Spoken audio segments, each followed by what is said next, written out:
السلام عليكم ورحمة الله وبركاته. بالنسبة للناس اللي عايزة تنزل تردد قناة ام سي مصر دراما الجديد، هو الموضوع سهل كده وبسيط. أنا هقول لك على الطريقة اللي أنت تنزل بيها تردد ام سي مصر دراما الجديد، أو تنزل أي تردد. يعني أنت أي تردد جديد نازل عايز تنزله، الموضوع ده واقف على الرسيفرات الصغيرة، الرسيفرات اللي هي الميني.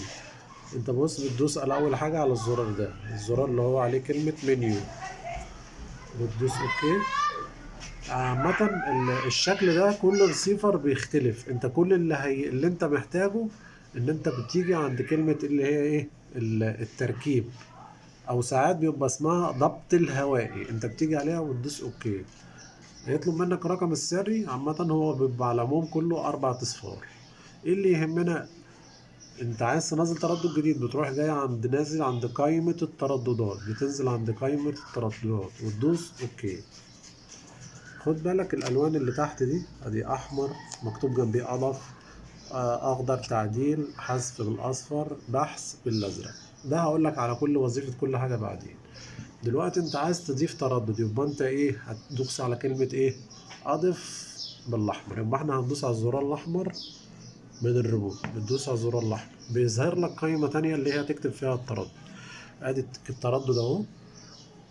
هنروح كاتبين هنا 11 219. معدل الترميز هنكتب 27500. القطبية هنكتبه اللي هو أفقي أو عمودي حسب ما التردد اللي هيقول لك. هو لما بينزل تردد جديد بيزيقوا لك على كل حاجة، بيقولوا لك اللي هو إيه. هنكتب هنا 11، أدي 11 219، وتروح نازل تحت تدوس أوكي وتنزل تحت. هتكتب اللي هو معدل الترميز 27500.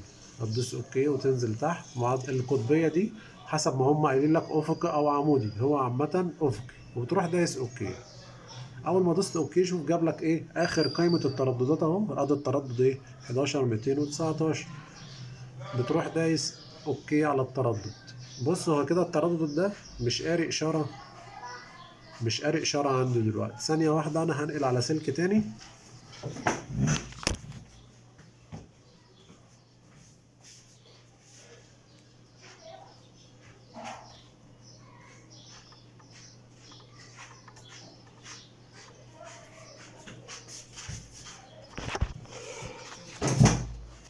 شوف دلوقتي التردد قرأ إشارة أهو. التردد دلوقتي قرأ إشارة مع إن الاتنين على طبق واحد. ودي نقطة أنت لازم تعرفها، إن السلك ليه عامل أساسي في الإشارة. السلك الأولاني اللي أنا كنت موصله ما كانش جايب إشارة خالص، كان في عيب في السلك. أنا وصلت سلك تاني الإشارة اشتغلت.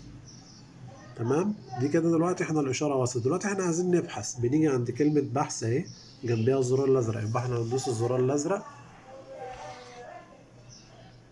اهو كده. جاب لي ايه، دي بحث الشبكة. لو انت عايز تبحث كل الترددات بتخليها مفتوح وتدوس اوكي، لكن لو عايز تعمل تردد بس بتخلط ايه غلق وتدوس اوكي. كده هيروح عامل بحث على طول.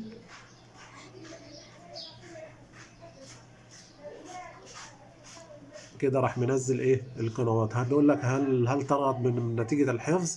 بتقول له نعم. هتعمل خروج كده، تعمل خروج خالص، هتلاقي نفسك ايه، ادي التردد اللي احنا نزلناه بتاع ام بي سي مصر دراما اهي.